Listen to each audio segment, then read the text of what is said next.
రాష్ట్ర విభజనకు వ్యతిరేకంగా వైఎస్సార్ కాంగ్రెస్ పార్టీ నెల్లూరులో నిరసన ర్యాలీ చేపట్టింది. రాజీవ్ భవన్ నుంచి ఆత్మకూరు బస్టాండ్ సెంటర్ వరకు భారీ ర్యాలీ నిర్వహించి అక్కడ ప్రభుత్వ వ్యతిరేక నినాదాలు చేశారు. తెలుగువారి ఆత్మగౌరవాలు దెబ్బతినేలా వ్యవహరించారంటూ కాంగ్రెస్తో పాటు బీజేపీ, టీడీపీ పార్టీల తీరుపై వైసీపీ నేత అనిల్ కుమార్ తీవ్రంగా ధ్వజమెత్తారు.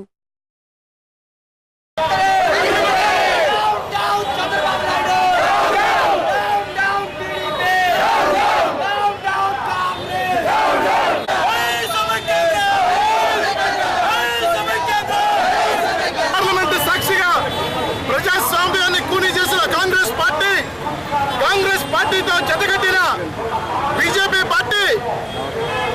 పార్టీతో పొత్తు పెట్టుకోవాలని చెప్పి చిట్ట చివరి దాకా బీజేపీ సీమాంధ్ర ప్రాంతాలకి న్యాయం చేస్తుందని చెప్పి ఆశించి ప్రజలందరినీ మభ్యపెట్టి బీజేపీతో పొత్తుకెళ్తున్న తెలుగుదేశం పార్టీ కలిసి ఈరోజు ప్రజాస్వామ్యాన్ని పట్టబగులు కూలి చేయడం జరిగింది. ఈరోజు 8 కోట్ల మంది ఆంధ్రులు ఈరోజు రోడ్లోకి వచ్చి పోరాటాలు చేస్తూ ఉంటే కనీసం వాళ్ళ సమస్యలు పట్టించుకోకుండా, వాళ్ళ బాధలు పట్టించుకోకుండా నిన్న పార్లమెంటు సాక్షిగా మనం చూసాం.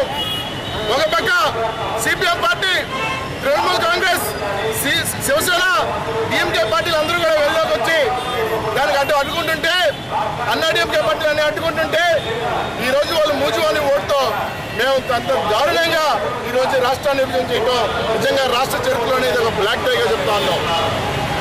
కిరణ్ కుమార్ రెడ్డి గారు మేము రాజీనామా చేస్తాం, ప్రభుత్వాన్ని పడేస్తామని చెప్తున్నా.